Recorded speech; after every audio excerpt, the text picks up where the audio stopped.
How to switch back to old calendar in Microsoft Teams. Hi everyone, I'm here to assist you today without any delay. Let's jump right in. First, open Microsoft Teams on your device and log into your account.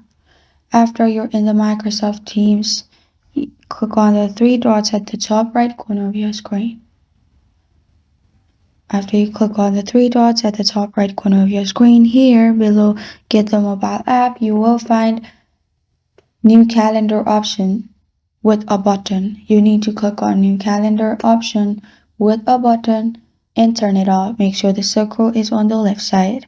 After you do that, your Microsoft Teams calendar will switch back to old calendar. And this is how to switch back to old calendar in Microsoft Teams. Thank you for joining me today. If this video helps you out, please leave a like and subscribe for more. Got a question or want to suggest a topic, comment below. Thank you for watching.